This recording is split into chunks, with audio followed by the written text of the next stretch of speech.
that piece was, well, the peculiar condition of the town hall was that no one could enter into the space. So it had to be on some level about observation and distancing between the viewer and what is viewed. And what we did was we created what would be an immersive installation if you were to enter into the space, but what became this kind of immersive environment at a distance. And so we gathered branches and sticks and leaves, and then we created 100 of these electronic insect creatures, which were the inhabitants of this artificial space that we made. And so then we filled the firehouse with layers and layers of creating a kind of canopy out of the detritus and the electronic forms. So just looking at sort of the boundaries between nature and the artificial, the electronic, and the biological, and then also the role of observation and viewing. And I think that piece actually relates a lot to where our name came from, because while we were developing that piece, we were also trying to think of what are we going to call ourselves. And we started thinking about, this is particularly one of my interests, like the role of ecology in Williamsburg before it became inhabited. So we were thinking about the fact that there used to be one of the most forested areas, and currently that particular part of industrial Williamsburg is one of the least treed areas in Brooklyn. If you actually look at these reports, like they have different percentages of tree cover, and it was like the lowest in Brooklyn. So we thought, okay, we're kind of looking back at the past and what used to be there to create this immersive environment about an ecosystem, but we're looking ahead to the future and thinking about the possibility of the evolution of synthetic life.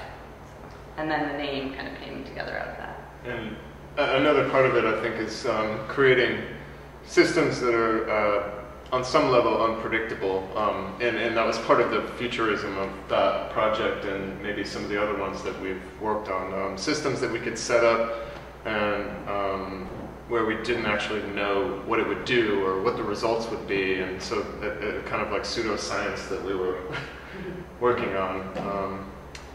And I think that's kind of followed us along to the current piece over the last 3/4 of a year or so.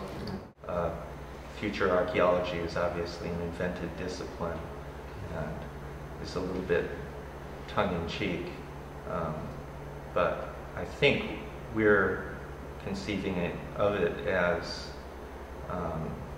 examining or presenting relics of an imagined future in the present, which involves new types of relationships between biological systems and electronic systems. Also, we're all friends. I think it's as much about now. It's like I'm thinking a lot about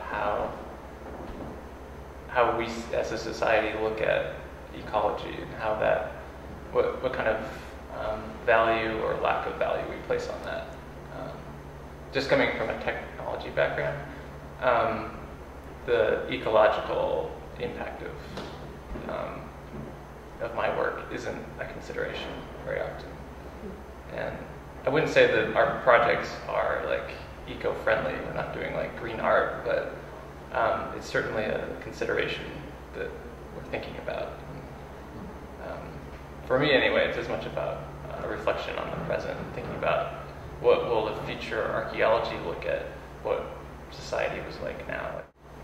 I think that the vocabulary that we're using and some of the ideas we've been exploring have to do with sort of an ambivalence we all have about enjoying the possibilities of working with technology, but then at the same time being people that are aware of the impacts of technology in a more negative sense. I guess one thing to say is that our installations are sort of pleasurable for the viewer. I guess I don't see it as quite so dystopian because they are so immersive and sensual in a way. So I think that comes out of the ambivalence of being drawn to technology, but also being people that are interested in conservation to an extent, but just in appreciation of natural systems. So that's a tension or friction, I think, that drives the work forward.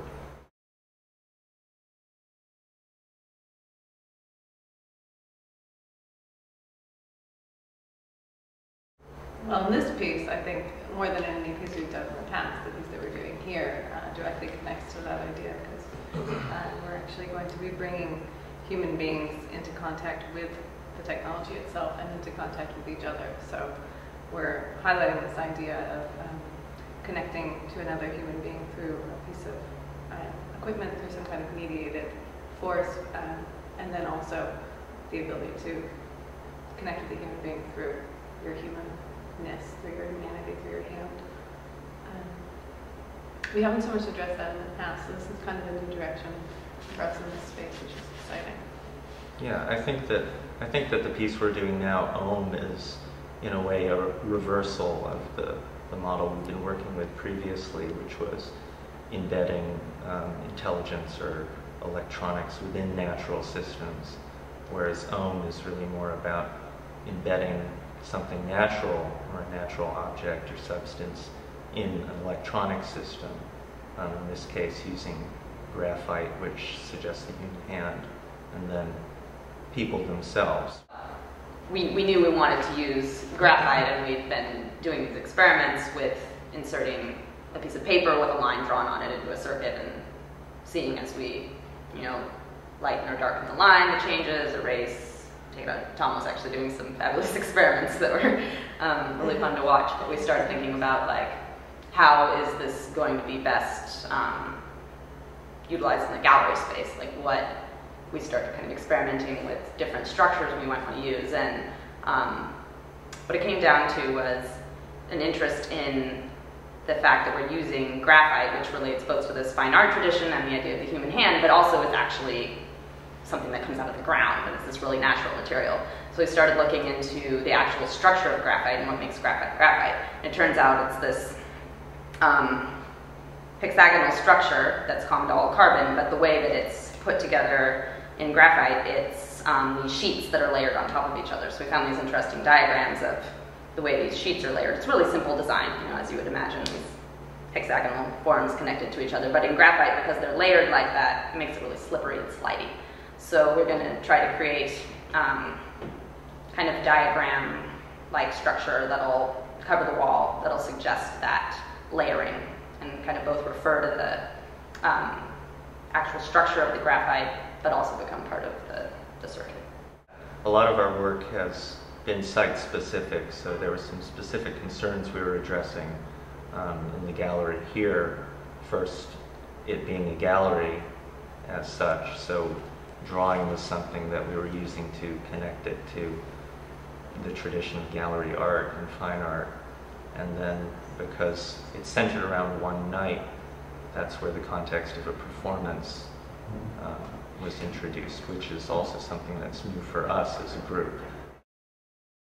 Okay. I think that's good. Before we run into any more, we're going to make you into a musical instrument.